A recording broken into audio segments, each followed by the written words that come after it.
God is not just. God is not fair. How can you say God is fair? Imagine when Jacob and Esau, when they were still in the womb, Esau had not even done anything when God said that he hated Esau. What did he do? Nothing. Imagine, oh, small pikin wey just dey belle, he never do anything. God already hate him. This was what the young man said to me when we had a conversation some time ago. When he said it, I understood what he was saying, and I agreed with him because I knew what he was saying. But beyond what he was saying, I understood something deeper, which is that either we agree that God is fair or not, one thing is certain: God is just. Now, let's go back to the story of Esau and Jacob. Before they were born, the scriptures, as recorded, said that Esau I don't like, Esau I hate, Jacob have I loved. How would you say something like that for a child that has not done anything? A child that is still in the womb, no action, no thought, no nothing. Why will you hate a child like that? Now, that's what the scripture says. But let's look at their life. Now, when God made this statement, remember that God, among other attributes, is called the Alpha and the Omega. Part of what that means is that while something might be at the beginning stage for you, God has already concluded it, or God knows how it's going to end. So when God was saying that Esau I hate, Jacob have I loved, he wasn't talking about what they had done.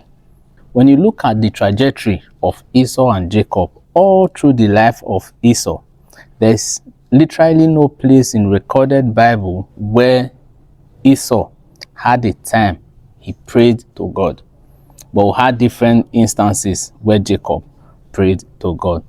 Esau did not esteem God in his heart or even in his action. It is part of what led to what the theologians would sometimes refer to as the profanity of Esau. Esau did not esteem his office.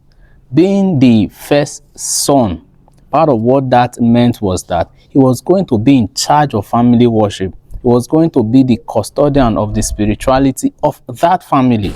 Imagine, Esau was so hungry to the point where he sold his birthright. Remember what came with that birthright, among other things, was that he was going to become the custodian of family worship. But this man did not have regard for it. He did not choose or prioritize things that were key to the heart of God.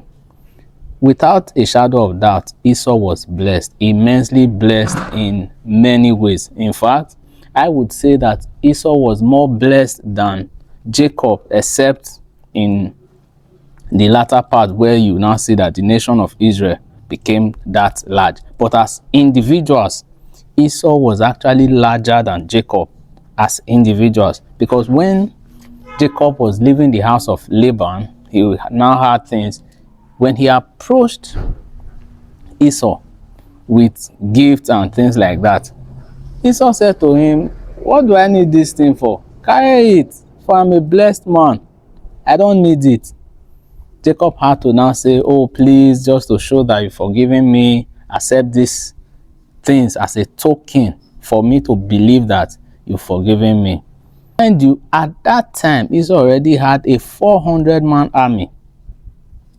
Just one man. He already had a 400-man army. Now, Esau was already a blessed man without a shadow of a doubt. But one thing we need to understand, there is more to the blessing beyond the material acquisition.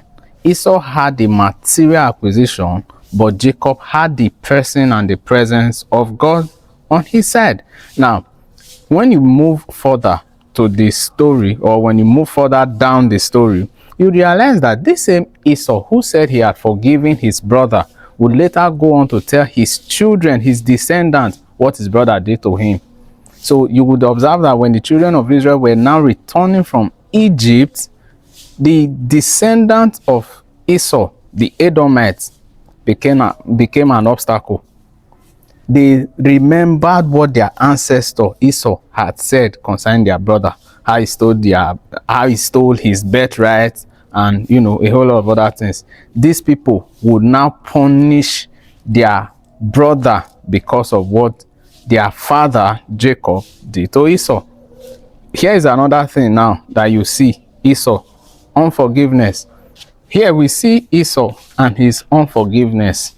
This is somebody who said he has forgiven his brother, but he kept it in his heart. So when God was saying that Jacob have I loved, Esau I hate, he wasn't just speaking from the now.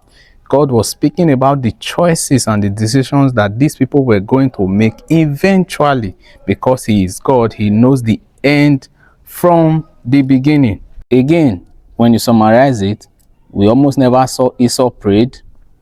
We saw how he sold his birthright, what would have given him the role of a priest and a prophet over the house. He sold that birthright. We never saw him pray. Though he had material possessions, but he wasn't really a blessed man, as it were, because the blessing is beyond material possession. And then we'll see that this same Esau would sow the seed of unforgiveness in the heart of his children. So God again wasn't talking about the individuals, but that he had hate for the choices Esau would eventually make. I hope this helps somebody who has had this thought in their mind before this time. My name is Roland Ebenezer. I try to share one Bible story, lessons I've learned. I hope this Sunday episode would work for you. You can drop your comments, drop your thoughts. I would love to learn from you and probably answer any other question you have. Catch you in the next one.